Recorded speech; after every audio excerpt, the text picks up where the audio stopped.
Hello guys, welcome all of you to lecture number 8 of chapter 9 ray optics class 12।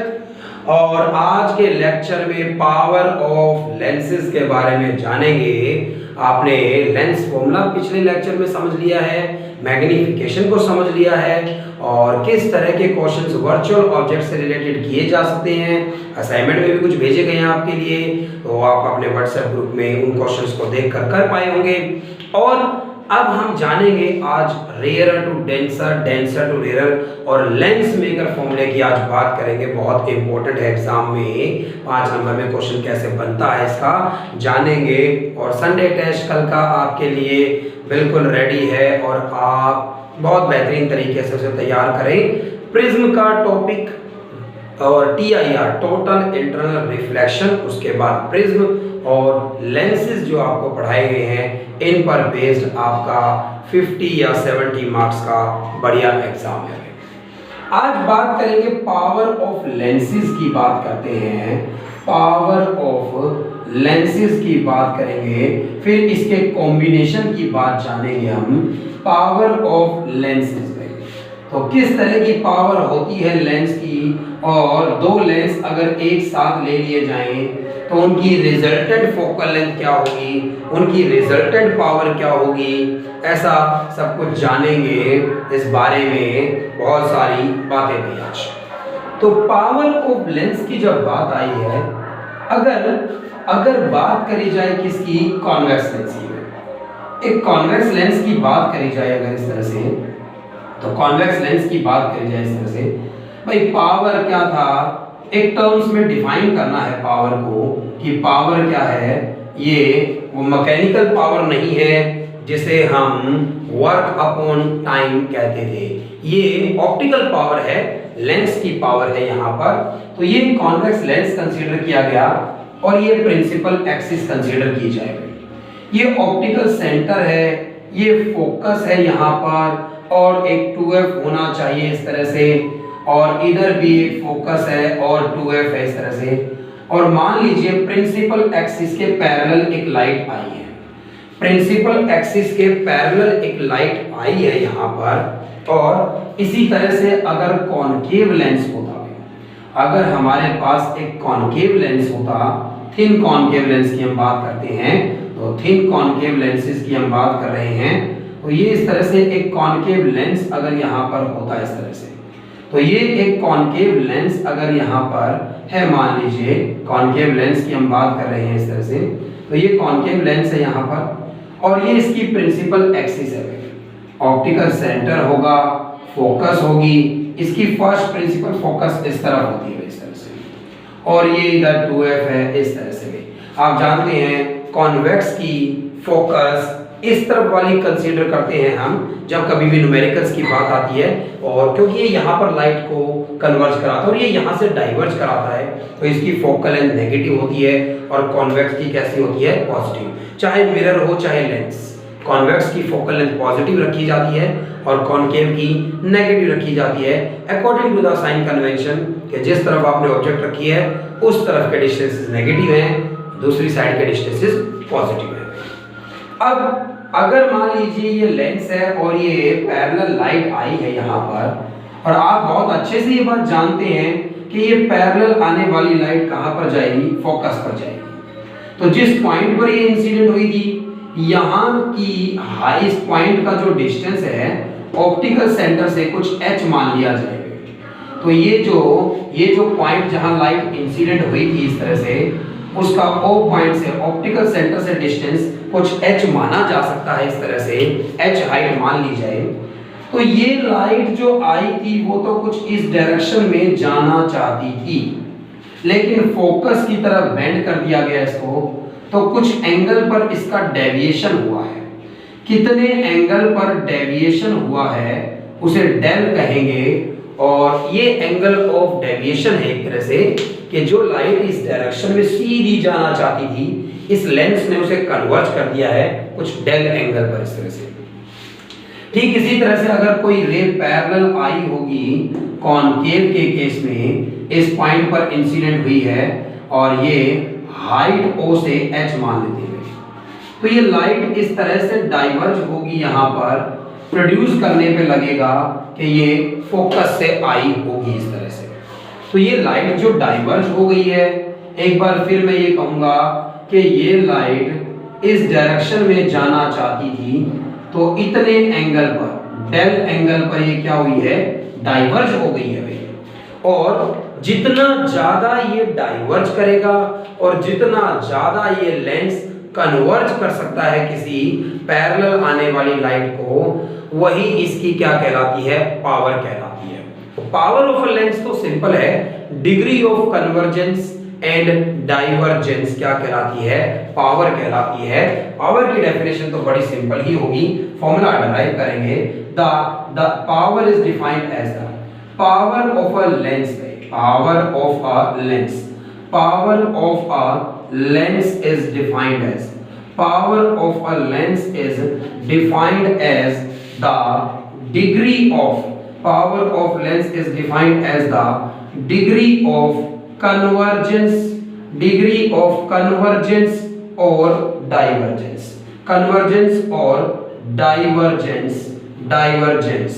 Power of a lens is defined as the degree of convergence or divergence. कितना light को converge कर पा रहा है या कितना light को diverge कर पा रहा है, इसी को मेजर कर लीजिए, इसी को पावर कहा जाता है कि कितना ज्यादा ये क्या कर रहा है, कन्वर्ज कर रहा है, या कितना ज्यादा ये क्या कर रहा है, डाइवर्ज कर रहा है। और मुझे ऐसा लगता है, क्या आपको ऐसा लगता है जो मैं सोच रहा हूं, जितनी छोटी होती इसकी फोकल लेंथ है, इसकी फोकल लेंथ भाई मैंने देखा पैरेलल आने वाली रे कहां पर जाती है, फोकस पर जाती है। इसका मतलब अगर ये 10 सेंटीमीटर है फोकस, यहां लाइट आई है, 5 सेंटीमीटर होती इसकी फोकस, तो ये लाइट और ज्यादा बेंड होती भाई। फोकल लेंथ जितनी छोटी होगी, जितनी कम होगी फोकल लेंथ, उतनी ज्यादा लेंस की क्या होगी, पावर होगी। इसलिए 10th क्लास में सिंपल फॉर्मूला लिख दिया था, power is equal to 1/f होता है। वैसे वो इस तरह से आया था कि ये अगर डेल एंगल बन रहा है तो ऑल्टरनेट इंटीरियर एंगल से हम यहां पर भी एंगल डेल नाम दे सकते हैं, डेल एंगल नाम दे सकते हैं। यहां पर डेल एंगल बन रहा है तो इस ट्रायंगल में कोरस्पॉन्डिंग एंगल से ये डेल नाम दिया जा सकता है इस तरह से। और tan डेल का फॉर्मूला होगा परपेंडिकुलर अपॉन में बेस। tan डेल का फॉर्मूला है, पावर किसे कहते हैं, tan डेल को ही पावर कहते हैं भाई, tan डेल को ही पावर कहते हैं। जितना ज्यादा स्लोप होगा उतनी छोटी फोकल लेंथ रही होगी, उतनी ज्यादा इसकी पावर होगी भाई। तो पावर tan डेल है perpendicular h divided by base, और ये बेस क्या होगा भी, इसकी फोकल लेंथ रही होगी, तो perpendicular by base h upon में f लिखा जा सकेगा इसे। और ये खास बात थी भाई, मैंने इसमें कंडीशन लगा दी, इसमें h बार बार नहीं गिवन होगा, बहुत सारी रेज होती हैं, तो h तो अलग अलग होगा अलग अलग रे के लिए। बस पावर किसी लेंस की एक पर्टिकुलर रे से जान सकते हैं। एक रे जो पैरेलल आई है वो फोकस पर जाएगी, तो कितनी कन्वर्ज हुई है या कितनी डाइवर्ज हुई, उससे पावर पता चल जाएगी एक लेंस की। एक लेंस की पावर को डिफाइन कर देते हैं बस इस तरह से। तो ये जिस पॉइंट पर इंसिडेंट, ये h की वैल्यू पर्टिकुलरली अगर h इज इक्वल टू 1 कर दिया जाए, अगर फोकल लेंथ सेंटीमीटर में है तो ये 1 सेंटीमीटर कर दिया जाए, अगर ये मीटर में है फोकल लेंथ तो ये 1 मीटर कर दिया जाए। h की वैल्यू एक पर्टिकुलर 1 पुट कर दी, स्पेशल केस कर दिया है इस तरह से, तो पावर का फॉर्मूला है, तो पावर का फॉर्मूला बना 1 अपॉन में f है। तो पावर का फॉर्मूला बनता है 1 अपॉन में f, और 1 upon f is the formula for the power of a lens में।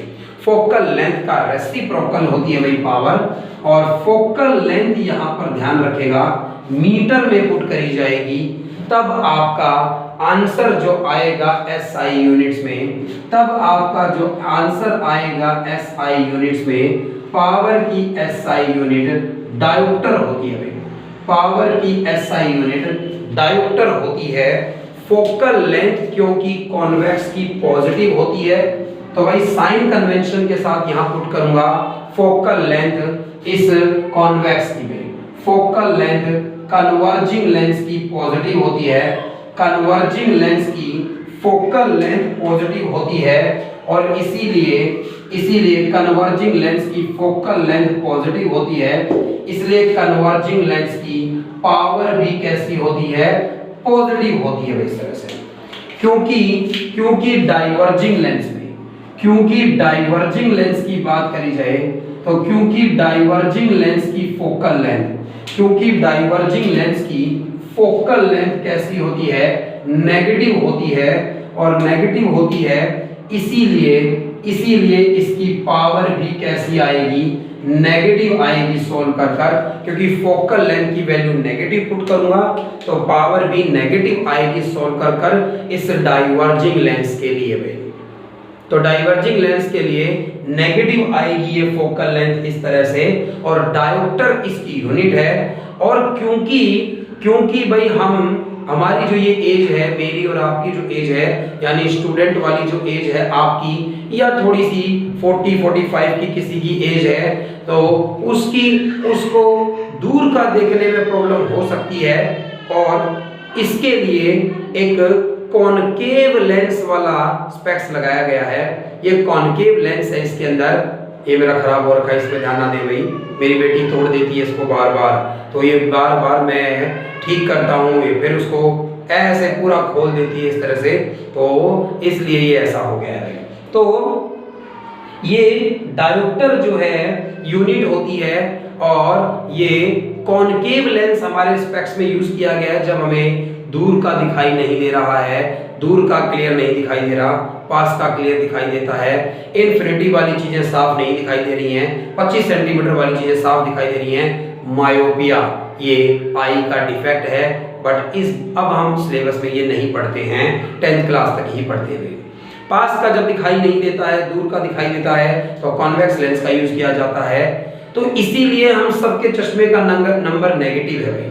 आप कभी बताएंगे -1.25, आप पावर बता रहे हैं डायोप्टर में पहली बात तो, और नेगेटिव में इसलिए बता रहे हैं आप अपने चश्मे का नंबर, क्योंकि आपको दूर का दिखाई नहीं दे रहा है, क्लियरली दिखाई तो दे रहा है, क्लियर दिखाई नहीं दे रहा था, और इसलिए कॉनकेव लेंस का यूज किया गया, और इसलिए आपके चश्मे की पावर कैसी है, नेगेटिव में है। डायोप्टर यूनिट है। कभी कभी आप अपना चश्मा दिखाते हैं कि दूसरा चश्मा बनाना है आपको, तो जो ऑप्टिकल वाली शॉप है वो एक मशीन के साथ नीचे इसको रखेगा और इस लेंस की पावर को चेक करेगा कि आपकी इतनी पावर का लेंस है और दूसरा चश्मा बनाकर देना है, तो उसकी पावर आपकी आईज चेक किए बिना वो बता सकता है।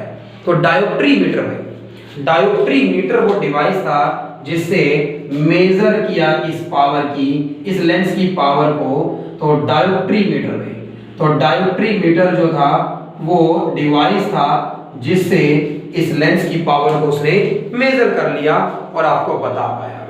तो पावर बहुत सिंपल है भाई। आप पहली बात तो ये समझें कि पावर की बात आई है, डेफिनेशन है द डिग्री ऑफ कन्वर्जेंस और divergence of a lens is called is optical power. किसी लेंस की पावर डिपेंड करती है उसकी डिग्री ऑफ कन्वर्जेंस और डिग्री ऑफ डाइवर्जेंस पर डिपेंड करती है।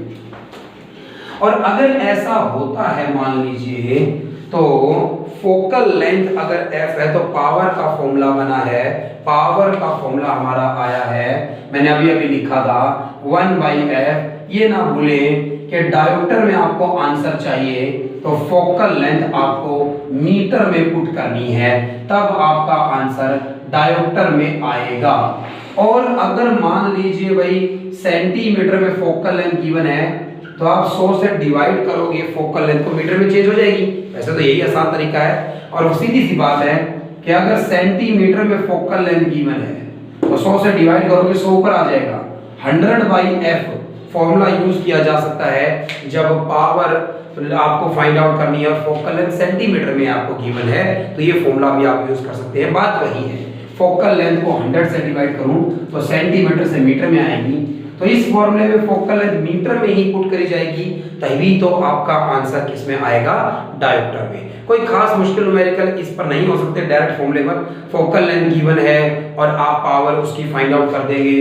फॉर एग्जांपल भाई आपको कहा जाए, फॉर एग्जांपल आपको कहा जाए a lens of focal length, a lens of focal length lens of focal length 20 centimetre है और आप इसकी पावर फाइंड आउट कर दीजिए। तो 1 में f is equal to power is equal to focal length 20 centimetre में है, 100 से डिवाइड करूंगा, 100 ऊपर जाएगा और भाई 5 जा पे +5 डायोप्टर इसकी पावर आई। प्लस की पावर इसलिए आई क्योंकि ये कॉन्वेक्स लेंस रहा होगा, इसकी फोकल लेंथ पॉजिटिव गिवन थी भाई, नेगेटिव गिवन होती तो पावर नेगेटिव में आ जाती भाई।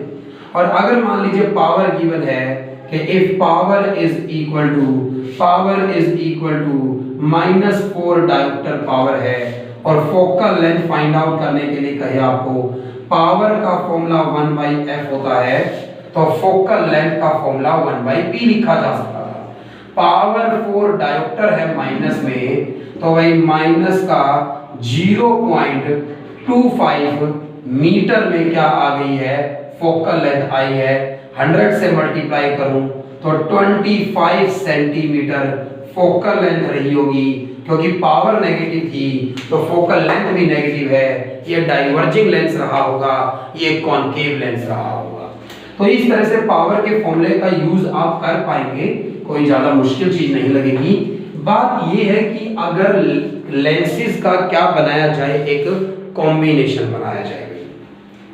लेंसेज का अगर क्या बनाया जाए, एक कॉम्बिनेशन बनाया जाए, तो फोकल लेंथ क्या होगी रिजल्टेंट और पावर क्या होगी रिजल्टेंट। जैसे आपने 2 रेजिस्टेंसेस सीरीज में लगाए या 2 रेजिस्टेंसेस आपने पैरेलल में लगाए, आपको कॉम्बिनेशन बनाने की जरूरत थी भाई। एक रेजिस्टेंस काफी नहीं था आपके लिए वैल्यूज बताने के लिए, तो आपने क्या किया ऐसे केस में, आपने क्या किया, एक से ज्यादा रेजिस्टेंस लगाए। ठीक इसी तरह से मैं कॉम्बिनेशन ऑफ लेंसेज की बात करूंगा, तो कॉम्बिनेशन ऑफ लेंसेज की बात कर रहा हूं, combination of lenses in contact में, combination of lenses in contact में, combination of lenses in contact में हम लेंसेज टच कर रखे गए हैं, उनके बीच में कोई गैप नहीं है। जब गैप होगा तो रिजल्टेंट फोकल लेंथ क्या होगी, रिजल्टेंट पावर क्या होगी, उसका भी फॉर्मूला है, डेरिवेशन है। लेकिन सिलेबस में आपके सिर्फ लेंसेज इन कांटेक्ट ही पूछा जाएगा।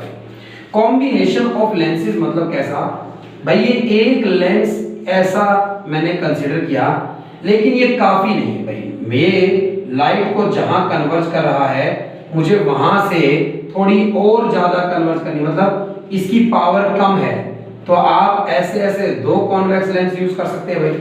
आप 2 कॉन्वेक्स लेंस यूज कर सकते हैं और कांटेक्ट में रखे गए हैं। थिन लेंसेज के बारे में हम पढ़ते हैं, थिन लेंसेज के बारे में हम पढ़ते हैं। तो भाई ये कॉन्वेक्स लेंस है इस तरह से, ये कॉन्वेक्स लेंस है इस तरह से, तो कॉन्वेक्स लेंस को कांटेक्ट में रखा गया है, तो टच करके रखा गया है, कांटेक्ट में है ये। बिल्कुल ऐसा ना सोचे कि ये गैप था कोई इनके बीच में, ये बिल्कुल कांटेक्ट में रखे गए हैं इस तरह से।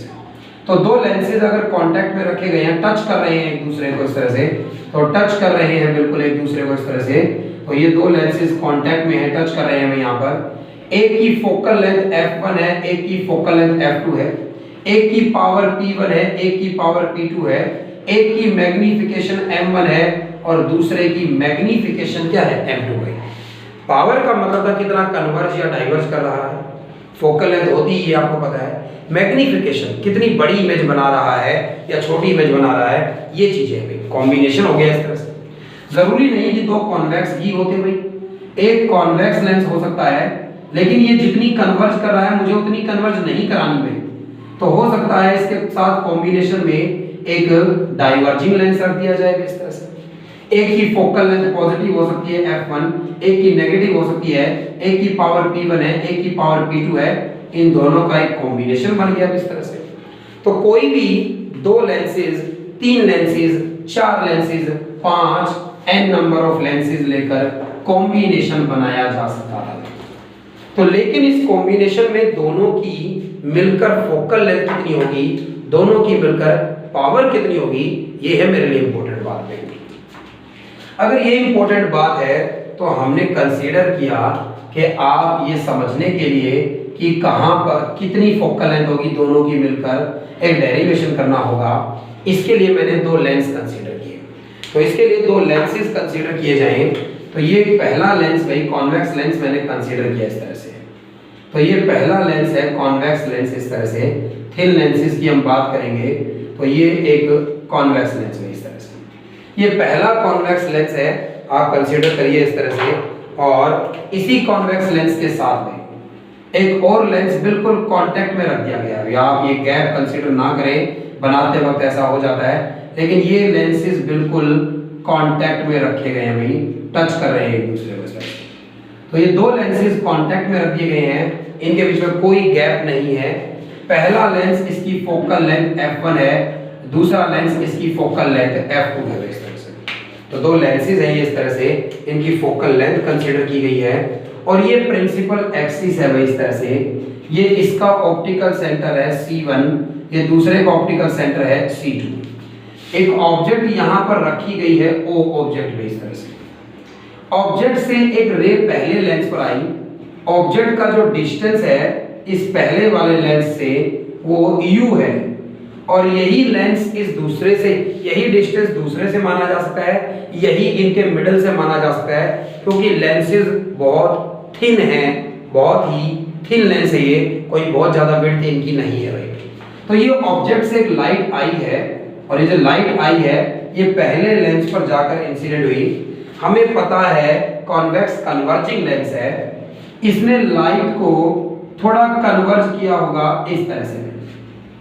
इसने लाइट को थोड़ा कन्वर्ज किया होगा इस तरह से कि ये जो लाइट इसने कन्वर्ज करी है वो लाइट मान लेते हैं कन्वर्ज होने के बाद यहां कहीं आने वाली थी, अगर ये दूसरा लेंस ना रखा होता भाई।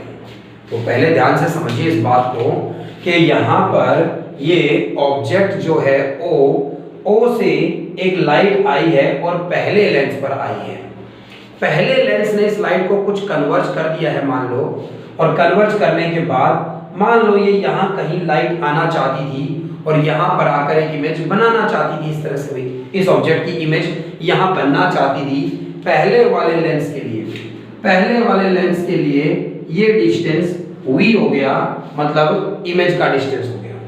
बट यहाँ पर इमेज नहीं बनेगी फाइनल इमेज में, इसे तो I डैश नाम दीजिए, ये इमेज नहीं बन पाएगी, इसे V डैश नाम दीजिए, यहाँ इमेज नहीं बन पाएगी, क्योंकि दूसरे वाला लेंस भी तो इस लाइट को कन्वर्ज करेगा।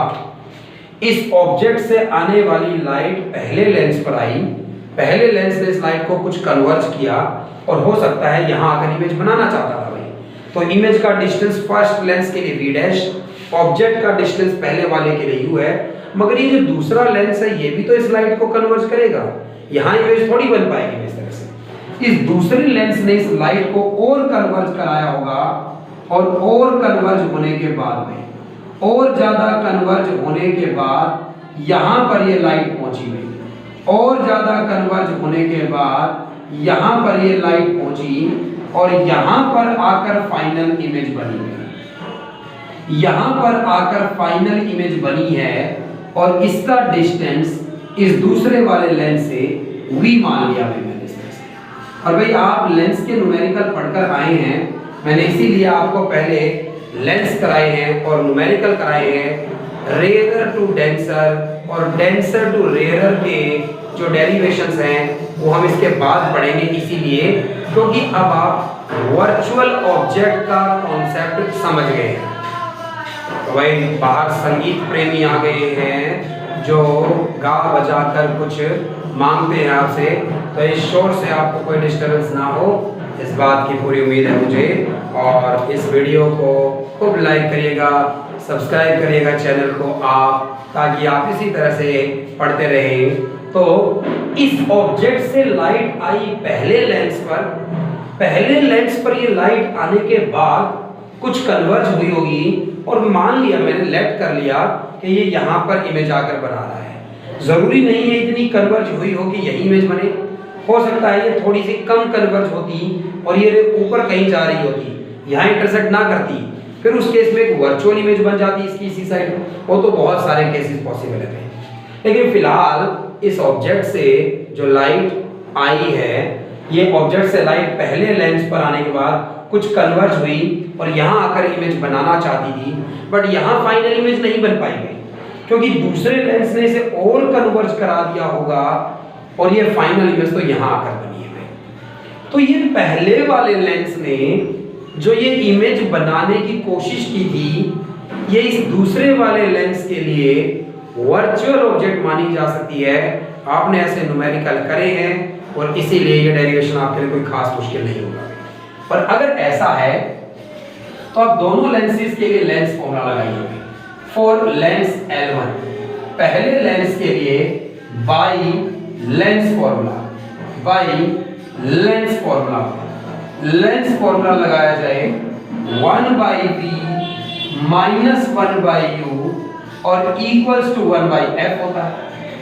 पहले वाले लेंस के लिए यहां इमेज बनने वाली थी, ये है इमेज का डिस्टेंस भाई, तो इसके लिए v को v डैश मानिए, u तो इसके लिए u ही रहा है, ये ऑब्जेक्ट थी इसके लिए, और इसकी फोकल लेंथ f1 कर दीजिए। ये लेंस फॉर्मूला लगाया मैंने पहले लेंस के लिए कि इस तरह से रिलेशंस रही होंगी v में, u में, f1 में। दूसरे लेंस के लिए बात करी जाए, ये इक्वेशन नंबर 1 है, तो ये इक्वेशन नंबर 1 है। और दूसरे लेंस के लिए बात करी जाए तो दूसरे लेंस के लिए बात करिए फॉर लेंस L2 है, फॉर लेंस L2। दूसरे लेंस के लिए जब ये लेंस फॉर्मूला लगाऊंगा, दूसरे लेंस ने यहां इमेज बनाई है, फाइनल इमेज जो बनी है वो दूसरे लेंस से आई लाइट है उससे बनी है, और दूसरा लेंस यहां जो लाइट जाना चाहती थी ना उसको यहां पर लेकर आया है। तो ये वर्चुअल ऑब्जेक्ट है, यानी v डैश दूसरे लेंस के लिए u ऑब्जेक्ट का डिस्टेंस है, v इमेज का डिस्टेंस है, f2 इसकी फोकल लेंथ है। और अगर ऐसा है तो 1 अपॉन में v तो v है, माइनस 1 अपॉन में u इसके लिए v डैश है, और इक्वल्स टू 1/f, और f2 उसकी फोकल लेंथ है। और ये इक्वेशन नंबर सेकंड नाम दी जाएगा इस तरह से। आप फर्स्ट एंड सेकंड इक्वेशन को ऐड कर दीजिए, आप फर्स्ट एंड सेकंड इक्वेशन को ऐड कर दीजिए।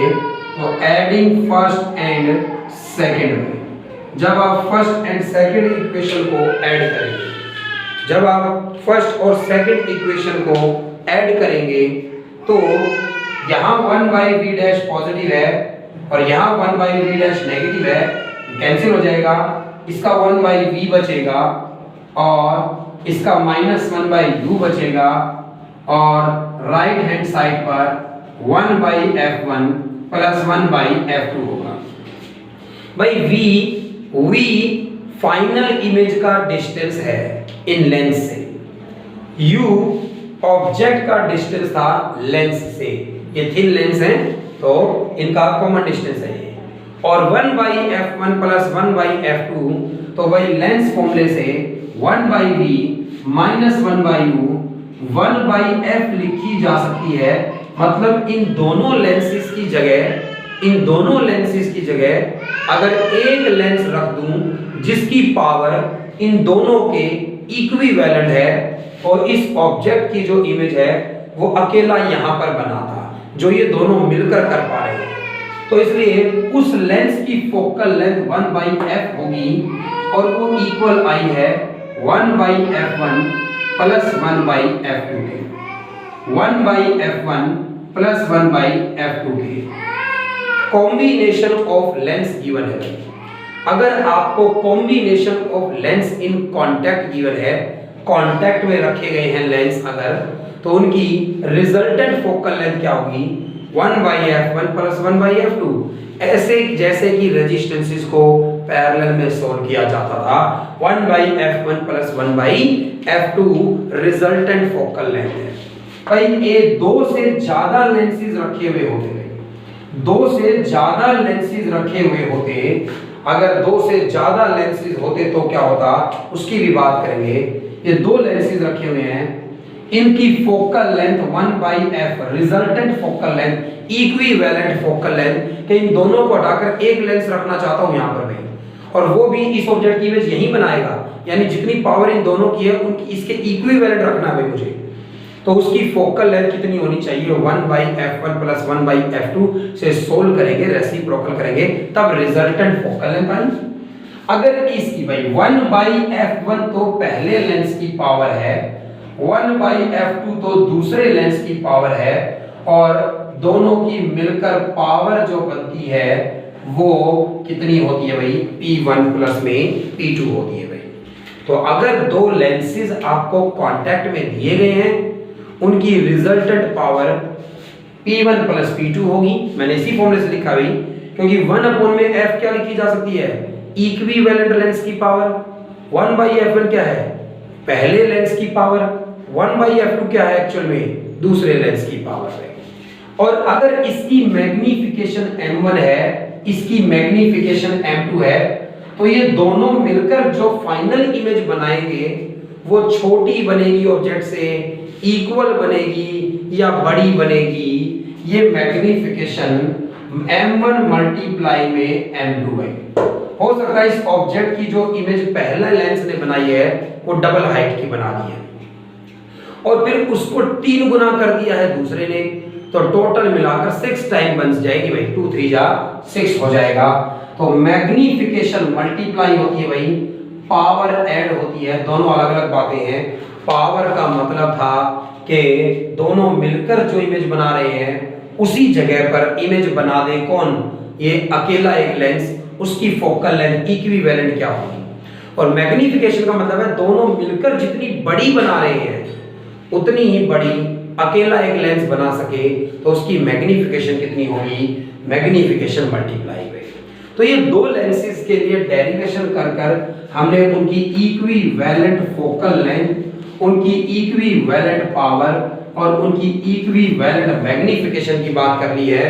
और भाई मैं आपको इस चैप्टर को मैं आपको n नंबर ऑफ लेंसेज, बहुत सारे लेंसेज होते, अगर मान लीजिए 2 से ज्यादा लेंसेज इन कांटेक्ट में होते, n लेंसेज में n number of lenses in contact में होते, तो ये फॉर्मूला आप याद करेंगे। हो सकता है किसी न्यूमेरिकल में आपसे कॉन्सेप्ट पूछ लिया जाए, बट डेरिवेशन 2 लेंसेज के लिए ही पूछा जाएगा।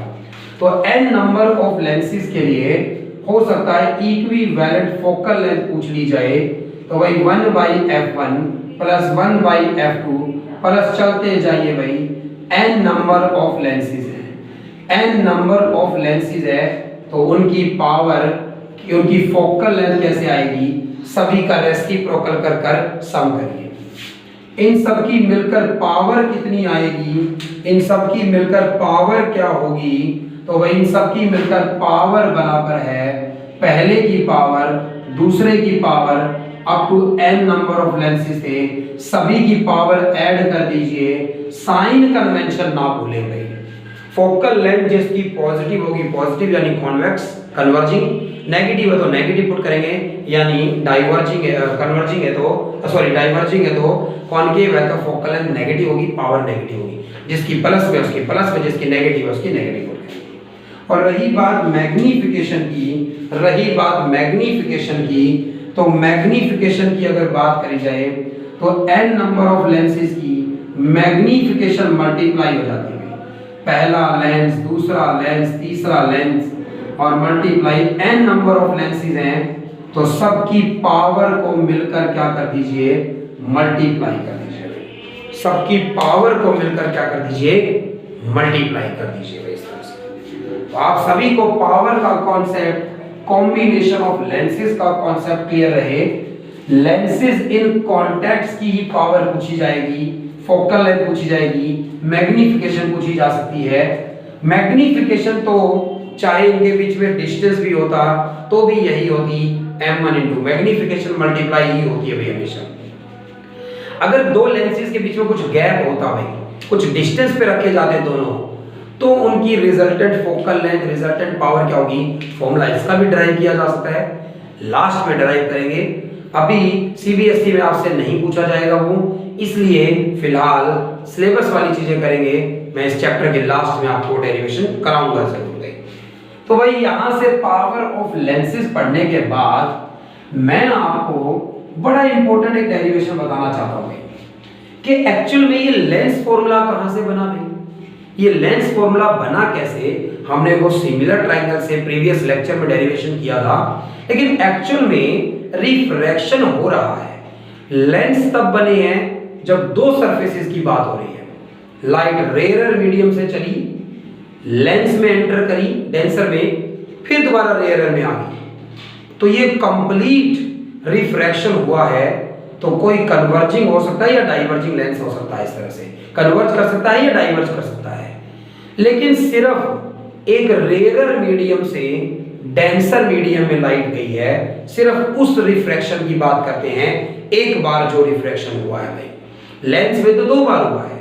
लाइट रेयर से डेंसर में जा रही है, फिर लेंस से बाहर आ रही है, यानी डेंसर से रेयर आ रही है, तो दो बार रिफ्रैक्शन हुआ है। लेकिन सिर्फ उस पहले रिफ्रैक्शन की बात करें तो क्या रिलेशन होगी, किस तरह से होगा। कॉन्वेक्स सरफेस पर एंटर कर रही है तो क्या होगा, कॉनकेव पर एंटर कर रही है तो क्या होगा, रियल इमेज है तो क्या होगा, वर्चुअल है तो क्या होगा, रेयर टू डेंसर में क्या होगा, डेंसर टू रेयर में क्या होगा।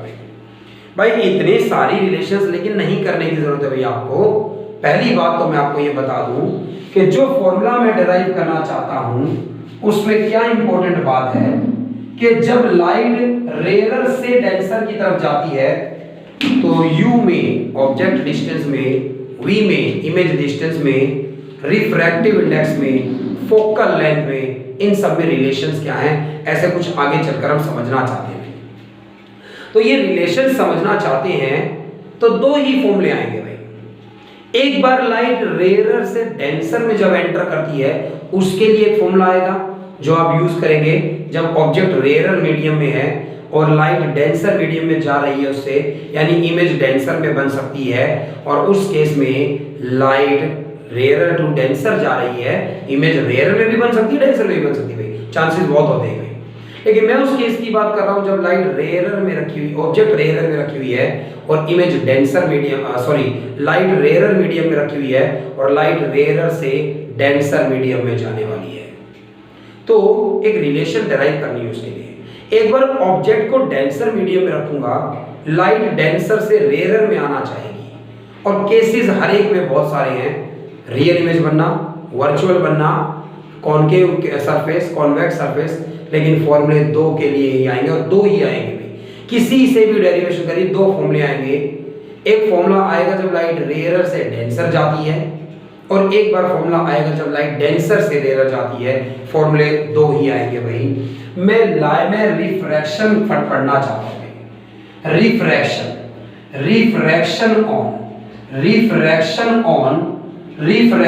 On convex spherical surface, refraction on convex spherical surface.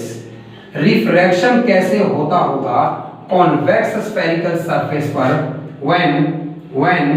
when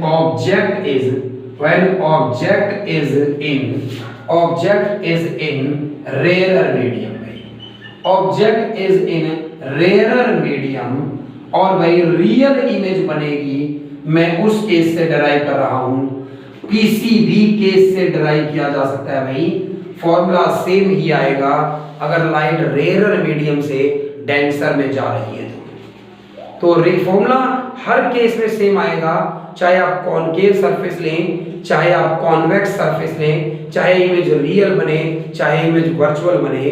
अगर लाइट रेयर टू डेंसर जा रही है तो फॉर्मूला एक ही आएगा, चाहे कोई भी केस रहा हो, कॉन्वेक्स, कॉनकेव, रियल इमेज या वर्चुअल इमेज। लेकिन लाइट रेयर टू डेंसर जा रही है इस केस में एक ही फॉर्मूला आएगा, कोई से भी केस से डिराइव कर दीजिए।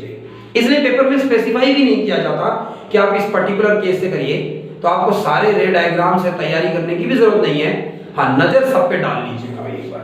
तो भाई डायग्राम जिसे समझ में आ गया, डेरिवेशन उसके लिए मुश्किल नहीं है। डायग्राम सबसे इंपॉर्टेंट है भाई यहाँ पर। और डायग्राम क्या था, आप एक कॉन्वेक्स सरफेस कंसीडर करिए भाई। ये एक कॉन्वेक्स सरफेस है और ये ग्लास का पार्ट है भाई। मान लीजिए कोई भाई इस तरह से ये पूरी ग्लास की कोई ऑब्जेक्ट है और इसका ये सरफेस कैसा है भाई, कॉन्वेक्स सरफेस है। ये अंदर जो है ना वो कोई मीडियम है भाई, मीडियम 2 नाम दिया मैंने इसे, डेंसर मीडियम है ये, ग्लास, वाटर, कुछ भी हो सकता था, इसका रिफ्रैक्टिव इंडेक्स μ2 है भाई विद रिस्पेक्ट टू किसके, एयर के। और बाहर जो ये मीडियम है, ये मीडियम नंबर 1 है, एयर हो सकता है, मतलब रेयरर मीडियम है, और इसका रिफ्रैक्टिव इंडेक्स μ1 है भाई, इस तरह से विद रिस्पेक्ट टू एयर। ये एयर ही है अगर मान लो, तो μ1 की वैल्यू कितनी है, 1। एयर का रिफ्रैक्टिव इंडेक्स 1 हो गया भाई, क्योंकि हम सबका रिफ्रैक्टिव इंडेक्स एयर के रिस्पेक्ट में बात करते हैं। तो ये कोई डेंसर मीडियम है और इसका रिफ्रैक्टिव इंडेक्स एयर के रिस्पेक्ट में μ2 नाम दिया है मैंने कुछ। तो जो बाहर खुद एयर है उसका एयर के रिस्पेक्ट में बात करेंगे तो 1 होगा भाई। तो फिलहाल मैंने ये नहीं माना कि ये एयर है, तो पहले जनरल फॉर्मूला ड्राइव करते हैं। किसी न्यूमेरिकल में कह दे कि ये एयर है, तो μ1 की वैल्यू कितनी हो जाएगी, 1 हो जाएगी भाई, ठीक है। ये रेयरर मीडियम है, ये डेंसर मीडियम है, मीडियम 1 है, मीडियम 2 है, ये कॉन्वेक्स सरफेस है, और ये कॉन्वेक्स सरफेस था, और ये प्रिंसिपल एक्सिस बनाई हुई है इस तरह से। ये एक प्रिंसिपल, बस ऐसा डायग्राम है, ऐसा डायग्राम मिलेगा आपको पेपर में, सीबीएसई के फाइनल एग्जाम्स में, बोर्ड में 10 ईयर उठाकर देखिए, ये डायग्राम लगभग हर पेपर में मिल सकता है भाई आपको। इतना डायग्राम बना हुआ मिलेगा, कहेगा ये ऑब्जेक्ट रखी हुई है यहां पर भाई, ये रेयरर मीडियम में ऑब्जेक्ट रखी हुई है, और ये डेंसर मीडियम है इस तरफ, और इस ऑब्जेक्ट का जो डिस्टेंस है इस P पॉइंट से, ये P पॉइंट यहां पर पोल नाम दिया भाई। ऑप्टिकल सेंटर लेंस का होता है भाई, सरफेस का क्या होता है, पोल। तो ये एक सरफेस है इस वक्त, सिर्फ ये कोई लेंस नहीं है भाई, ये सिर्फ एक कॉन्वेक्स सरफेस है, क्योंकि इसका दूसरा एंड नहीं है भाई, पूरा डेंसर मीडियम आगे तक, तो ये लेंस नहीं है कोई, ये कॉन्वेक्स सरफेस है बस। ये कॉनकेव भी हो सकता था भाई, ये अगर ऐसा होता भाई, यूं होता इस तरह से, और ये वाली टर्म हटा दूं भाई इस तरह से, ये वाली टर्म हटा दूं, तो ये सरफेस कैसा हो जाता भाई, कॉनकेव सरफेस हो जाता। बट फिलहाल कॉन्वेक्स से डिराइव कर रहा हूं भाई मैं, तो मैं इसे तो हटा देता हूं भाई, और ये कॉन्वेक्स सरफेस है इस तरह से। तो ये एक कॉन्वेक्स सरफेस है, और ये कॉन्वेक्स सरफेस का P यहां पर पोल है इस तरह से। इतना डायग्राम आपको पेपर में मिलता है। उसके बाद आप क्या करते हैं भाई, आप डायग्राम को ध्यान से समझिएगा, डेरिवेशन बहुत ही आसान है। ऑब्जेक्ट से एक लाइट कंसीडर करिए जो इस पॉइंट पर पहुंची है भाई, यहां पर इस सरफेस पर इंसिडेंट हुई है जाकर, ऑब्जेक्ट से एक ये लाइट कंसीडर करी जो इस सरफेस पर जाकर इंसिडेंट हुई है भाई यहां पर। तो थोड़ा और मैं क्लियर कर दूं ताकि और अच्छे से आपको दिखाई दे, थोड़ा और ऊपर कंसीडर कर लेता हूं। इस ऑब्जेक्ट से लाइट आई है भाई इस पॉइंट पर इस तरह से, तो इस ऑब्जेक्ट से लाइट इस पॉइंट पर गई है भाई, और ये लाइट इस M पॉइंट पर आकर इंसिडेंट हुई, तो ये M पॉइंट नाम दिया मैंने यहां पर, और इस M पॉइंट पर आकर इंसिडेंट हुई है। तो ये लाइट कहां पर जाएगी ये जानने के लिए भाई, ये एक सरफेस है, ये एक स्फेरिकल सरफेस है।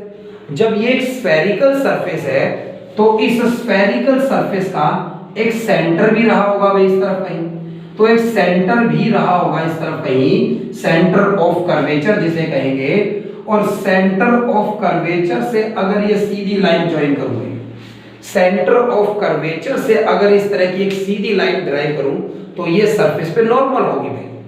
और ये अगर सरफेस पे नॉर्मल है तो भाई नॉर्मल के साथ बनाया गया एंगल, यहां पर रेयरर मीडियम में ऑब्जेक्ट से लाइट आई है, इंसिडेंट रे है, ये नॉर्मल है भाई, सेंटर ऑफ कर्वेचर से आने वाली लाइन, इसके साथ बनाया गया एंगल एंगल ऑफ इंसिडेंस कहलाएगा, क्योंकि ये लाइट रेयरर से डेंसर जा रही है, क्योंकि ये लाइट रेयरर मीडियम से डेंसर में जा रही है। तो भाई ये लाइट जो थी वो थोड़ी नॉर्मल, भाई देखिए वैसे तो यूं जाना चाहती थी इस डायरेक्शन में भाई, सीधी जाना चाहती थी, लेकिन इस डायरेक्शन में नहीं जा पाएगी, क्योंकि रेयरर टू डेंसर गई है, तो थोड़ी नॉर्मल की तरफ बेंड हो जाएगी, और नॉर्मल की तरफ बेंड हो गई, और मान लो यहां किसी पॉइंट पर आकर एक इमेज बनाना चाहती है, यहां कहीं आकर प्रिंसिपल एक्सिस को इंटरसेक्ट कर रही है, जहां इंटरसेक्ट कर रही है वहां पर जाकर एक इमेज बना लेगी, और क्योंकि ये लाइट इस तरह से आई है यहाँ पर, तो ये रियल इमेज बनी है भाई। लाइट आकर प्रिंसिपल एक्सिस खुद एक रे है, ऑब्जेक्ट से एक रे बिल्कुल सीधी आई है, ये जो P पर आई है यहाँ पर परपेंडिकुलर है, ये इसलिए सीधी चली गई और एक रे ऊपर की तरफ गई और ये इतनी कन्वर्ज हो गई यहाँ पर कि इस प्रिंसिपल एक्सिस पर आकर आई पॉइंट पर इंटरसेक्ट कर रही है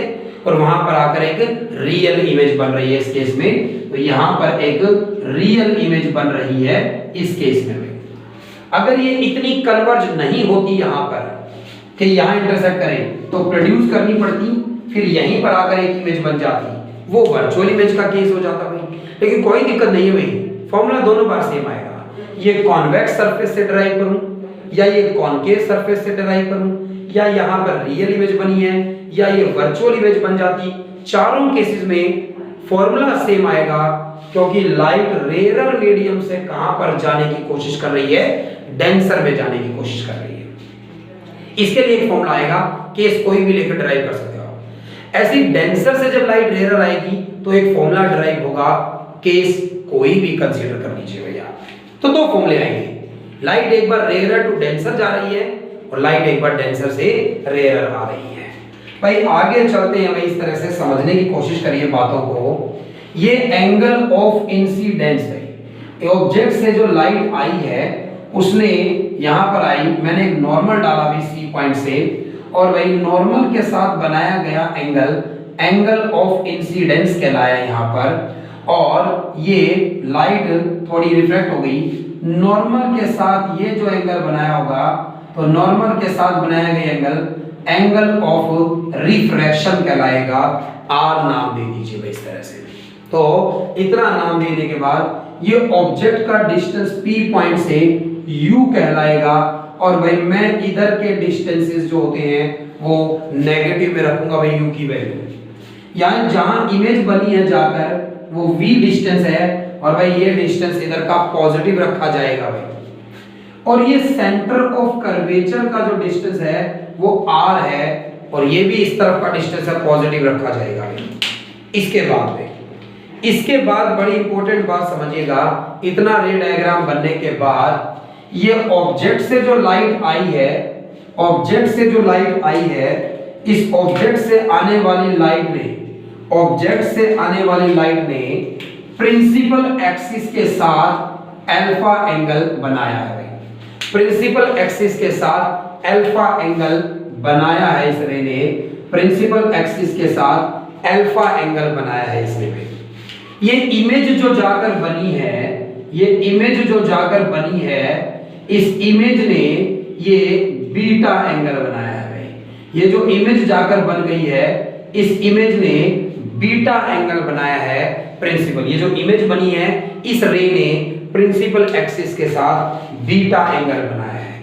और ये जो सेंटर ऑफ कर्वेचर से लाइट आई है, ये जो सेंटर ऑफ कर्वेचर से लाइट आई है, इसने गामा एंगल बनाया है, इसने गामा एंगल बनाया है प्रिंसिपल एक्सिस के साथ। भाई ये है रे डायग्राम।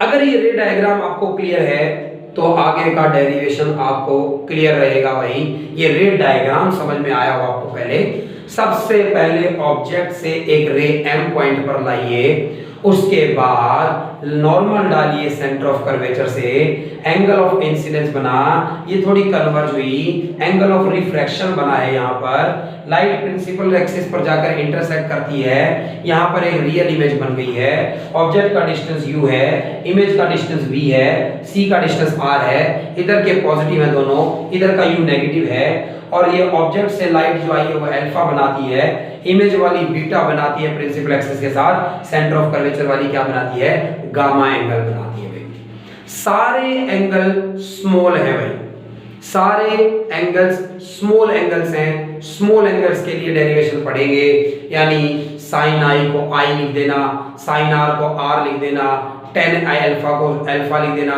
tan गामा को गामा लिख देना, tan बीटा को बीटा लिख देना, ऐसे चलेगा भाई, सिंपल लिखना इस तरह से। इसके अलावा भाई क्या है, सबसे पहली बात I की वैल्यू फाइंड आउट करिए एक एक्सटीरियर एंगल वाली प्रॉपर्टी से। एंगल ऑफ इंसिडेंस आई और एंगल ऑफ रिफ्रैक्शन आर। मुझे स्नेल्स लॉ लगाना है यहाँ पर, लेकिन आई की वैल्यू फाइंड आउट करिए अल्फा बीटा गामा की टर्म्स में, कैसे? एंगल वाली प्रॉपर्टी से। और आप देख पाएंगे कि ये आई जो है ना, जिस ट्रायंगल में अल्फा है और जिस ट्रायंगल में गामा है उसके बाहर एक्सटीरियर एंगल आई भी। कैसे पता चलेगा आपको? भाई आई जिनके बीच में बन रहा है, ये वाली लाइन यहां पर ले आओ, इस तरफ ले आओ, अल्फा दिख रहा है। दूसरी वाली लाइन को यूं ले जाओ प्रोड्यूस कर कर भाई गामा, यानी जिस ट्रायंगल में अल्फा और गामा बन रहे हैं उसका एक्सटीरियर एंगल है आई, एंगल ऑफ इंसिडेंस भाई। रिलेशन नंबर 1 भाई आप लिख दे सीधा सीधा कि आई तो बराबर है अल्फा प्लस गामा के, पहली रिलेशन में आई की वैल्यू अल्फा प्लस गामा लिखी जा सकती है। आर को ढूंढने की कोशिश करिए भाई, वीडियो को पॉज करके देखिएगा, आप ढूंढ पाएंगे। आर ये एंगल बन रहा था यहां पर, मैंने इसके सामने जाकर देखा बीटा भी इसी ट्रायंगल में बन रहा है। आर जिस ट्रायंगल में बन रहा है बीटा भी उसी में बन रहा है, यानी ये दोनों तो अंदर बन गए, इंटीरियर हो गए, और ये गामा इस ट्रायंगल के बाहर बन रहा है। भैया आप पढ़ पाएंगे, ऐसी कंस्ट्रक्शंस आप देख सकते हैं कि आर और बीटा जिस ट्रायंगल में है ना, गामा उसके बाहर बन रहा है, यानी गामा एक्सटीरियर है तो आर प्लस बीटा लिखा जा सकता है, यानी आर को गामा माइनस बीटा लिखा जा सकता है। ये इंपॉर्टेंट बात है भाई, ऐसे हाईलाइट कर लीजिए अपने डेरिवेशन में। कोई इक्वेशन नंबर नाम देने की जरूरत नहीं है, ज्यादा भीड़ नहीं करनी है हमें आई की वैल्यू निकाल लेनी है, आर की वैल्यू निकाल लेनी है, और हमने ऐसा कर लिया भाई, ऐसा कर लिया हमने। आई की वैल्यू और आर की वैल्यू फाइंड आउट कर ली अल्फा बीटा गामा की टर्म्स में भाई। इसके बाद स्नेल्स लॉ लगा दीजिए भाई, तो स्नेल्स लॉ लगाइए, मैं रब करूंगा पेपर से। अब हमें स्पेस की जरूरत रहेगी, तो अब आप क्या करिए यहां पर, अब आप क्या करिए स्नेल्स लॉ का यूज करिए भाई। स्नेल्स लॉ का जब आप यूज करेंगे तो स्नेल्स लॉ में by Snell's law, by Snell's law, Snell's law यहां पर लगाया जाए। स्नेल्स लॉ कहता है साइन ऑफ आई अपॉन में sine of R is equal to refractive index I R, अंदर जिसमें गई है सेकंड का refractive index with respect to किसके भाई? फर्स्ट के। ऐसे लिखा जा सकता है भाई, sine i upon sine r is equal to second का refractive index with respect to किसके भाई? फर्स्ट के, म्यू 2 बाई म्यू 1 लिखिए भाई इसको इस तरह से। और इतना लिखने के बाद स्मॉल एंगल्स है भाई, मैंने कहा था आपको फॉर स्मॉल एंगल्स भाई, तो स्मॉल एंगल्स हैं फॉर स्मॉल एंगल्स, छोटे एंगल्स की बात हो रही है। स्मॉल एंगल्स के लिए साइन आई को नियरली इक्वल टू आई लिख सकते हैं, साइन आर को नियरली इक्वल टू आर लिख सकते हैं। देयरफॉर ये फॉर्मूला बन गया आई अपॉन में R is equal to mu 2 upon में म्यू 1 लिखा जा सकता है इसको। इतना लिखने के बाद क्रॉस मल्टीप्लिकेशन करें, आई इंटू में म्यू 1 और आर इंटू में म्यू 2 लिखिए भाई इस तरह से। इतना लिखने के बाद आई की आर की वैल्यू रख दीजिए भाई। आई लिखा जा सकता है, म्यू 1 था यहां पर पहले से ही, आई को अल्फा प्लस में गामा लिखा जा सकता है, म्यू 2 है यहां पर, आर को गामा माइनस बीटा लिखा जा सकता है, और इसे इक्वेशन नंबर 1 नाम दीजिए, इसे इक्वेशन नंबर 1 नाम दीजिए। और इसका काम हो चुका है, इसलिए मैंने इसको रब किया भाई यहाँ पर, तो इसे रब कर देता हूँ यहाँ पर इस तरह से। और इसे रब करने के बाद आप देखिएगा अल्फा बीटा गामा की वैल्यूज निकालिए भाई।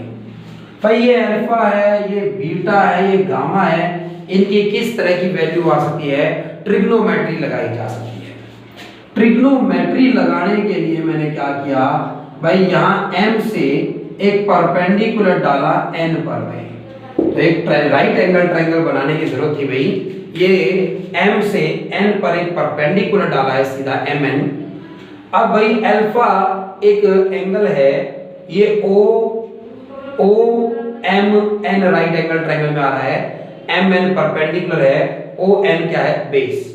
ये p और ये n इतने क्लोज हैं पॉइंट्स भाई कि जो डिस्टेंसेस n की टर्म्स में आएंगे वो p तक लिख दिए जाएंगे। जैसे ON है तो उसे OP लिख दिया जाएगा बाद में। ये परपेंडिकुलर डाला है एक राइट एंगल ट्रायंगल देखने के लिए। अल्फा किस ट्रायंगल में आ रहा है भाई? OMN में आ रहा है राइट एंगल ट्रायंगल में। बीटा किस में आ रहा है? MNI में आ रहा है। गामा किस में आ रहा है? CMN में आ रहा है। MN तीनों ट्रायंगल्स का परपेंडिकुलर है, बेस सबके अलग अलग हैं और इसलिए इस फर्स्ट इक्वेशन के बाद लिखिएगा कि भाई अल्फा की वैल्यू फाइंड आउट करने की, अल्फा को नियरली इक्वल टू क्या लिख दिया मैंने? tan alpha. और भाई tan अल्फा लिख दिया क्योंकि स्मॉल एंगल से मैंने पहले ही कहा भाई स्मॉल एंगल्स की बात कर रहे हैं। अल्फा को nearly equal to tan alpha लिखा और tan अल्फा का फॉर्मूला होगा ये परपेंडिकुलर MN और अपॉन में बेस ON में ON। भाई MN तो MN रहने दीजिए लेकिन ON को OP कर दीजिए। मैंने कहा था ON डिस्टेंस को OP लिख देंगे क्योंकि P और N काफी क्लोज डिस्टेंसेस हैं इस तरह से। ये tan अल्फा की वैल्यू है। भाई बीटा की वैल्यू चाहिए, tan बीटा का फॉर्मूला लगा दो। अब तो सभी जानते हैं कि बीटा के सामने ये परपेंडिकुलर तो बन गया MN, सबका यही परपेंडिकुलर है और NI इसका क्या बन गया? बेस। और भाई MN तो MN रहने दीजिए, N से डिस्टेंसेस P की टर्म्स में कर दीजिए PI कर दीजिए। गामा की वैल्यू tan गामा से आएगी। कौन सा ट्रायंगल दिखाई दिया भाई आपको? ये MN परपेंडिकुलर और ये NC इसका बेस। MN तो रहने दीजिए, NC को क्या कर दीजिए? PC कर दीजिए। भाई डेरिवेशन मुश्किल नहीं है भाई, डायग्राम जिसने कंप्लीट बना दिया होगा ना, कोई भी चीज अगर डायग्राम में मिस नहीं करी आपने तो अपने आप बातें याद आएंगी आपको कि पहले I की वैल्यू एक्सटीरियर एंगल वगैरह की प्रॉपर्टी से, SER की वैल्यू, स्नेल्स लॉ और अल्फा बीटा गामा की वैल्यूज उठाकर पुट करनी है भाई, ट्रिग्नोमेट्री लग जाएगी। अल्फा बीटा गामा की वैल्यू फर्स्ट इक्वेशन में ले जाकर पुट करिए भाई। फर्स्ट इक्वेशन में ले जाकर जब आप पुट करेंगे तो मैं यहीं पर फर्स्ट इक्वेशन यहां बना लेता हूं। First equation putting in first में, फर्स्ट इक्वेशन में पुट करिए, putting in equation first equation है μ1 और अल्फा की वैल्यू है भाई MN divided by OP plus gamma की वैल्यू है MN अपॉन में PC is equal to μ2। Gamma की वैल्यू है MN अपॉन में PC माइनस बीटा की वैल्यू है MN अपॉन में PI। वो इस तरह से लिख सकते हैं भाई हम। फर्स्ट इक्वेशन में ले जाकर अल्फा बीटा गामा की वैल्यूज मैंने फर्स्ट इक्वेशन में पुट कर दी हैं। और अब आगे चलिए भाई, यहाँ ऊपर MN कॉमन आएगा, यहाँ से MN दोनों में से कॉमन आएगा, कैंसिल हो जाएगा। तो अंदर 1 अपॉन में OP, 1 अपॉन में PC, 1 अपॉन में PC, 1 अपॉन में PI। μ1 को अंदर मल्टीप्लाई कर दीजिए भाई, μ1 अपॉन में OP और प्लस का μ1 अपॉन में PC is equal to μ2 upon में PC और माइनस μ2 अपॉन में PI। ये फॉर्म आपको मिल जाएगी यहाँ पर भाई। इस फॉर्म में यहाँ पर PC है, यहाँ पर भी PC है, एक तरफ ले जाइए, ये यहाँ माइनस का है। μ1 अपॉन में OP यहीं रखा, माइनस वाली μ2 की टर्म उठाकर यहाँ ले आइए, प्लस की μ2 अपॉन में PI हो जाएगी और μ2 अपॉन में PC लिखा जाएगा। ये इधर जाकर माइनस कर दीजिए μ1 अपॉन में PC में, विद साइन कन्वेंशन वैल्यूज रख दीजिए भैया। μ1 अपॉन में OP आपके लिए U है भाई और इधर के डिस्टेंसेस माइनस के हैं, प्लस μ2 अपॉन में PI आपके लिए V है और इधर के डिस्टेंसेस प्लस के हैं भाई। ये μ2 माइनस μ1 दोनों के डिनोमिनेटर में PC है और PC आपके लिए R है और इधर के डिस्टेंसेस प्लस के हैं भाई। और अब आप देखिएगा ये प्लस, ये माइनस की टर्म, ये प्लस की टर्म, प्लस वाली को आगे लिखूं तो μ2 अपॉन में V माइनस μ1 अपॉन में U is equal to μ2 minus μ1 upon में R। ये U में V में आर में और रिफ्रैक्टिव इंडेक्स में रिलेशंस हैं, तो इससे आपको पता चलेगा कि इस सरफेस पर कौन सी लाइट कितने दूरी पर जाकर इमेज बनाएगी भाई। तो जब लाइट रेयर से डेंसर जा रही है, ये रिलेशन आई है। जब लाइट डेंसर से रेयर जाएगी, जब लाइट डेंसर से रेयर जाएगी, तो भाई μ1 और μ2 को रिप्लेस कर दीजिए। यहाँ μ1 upon v minus μ2 upon v is equal to μ1 minus μ2 upon r। लेकिन ऐसा नहीं है कि रिप्लेस कर कर काम चले। अगर डिराइव करना आएगा तो डिराइव करना पड़ेगा, और हम डिराइव करेंगे भाई। तो ये रिलेशन थी जब लाइट रेयर से डेंसर जा रही है, और ये रिलेशन आपको क्लियर रहे। इस रिलेशन से हम कुछ न्यूमेरिकल्स भी कर सकते हैं। अभी अगले लेक्चर में मैं डेंसर से रेयर का डिराइव कराऊंगा, उनको जोड़कर लेंस मेकर फॉर्मूला बताऊंगा, और तब हम जानेंगे कि किस तरह से न्यूमेरिकल्स किए जाएंगे। थैंक्स गाइस, आगे नेक्स्ट लेक्चर में हम आगे बात करेंगे।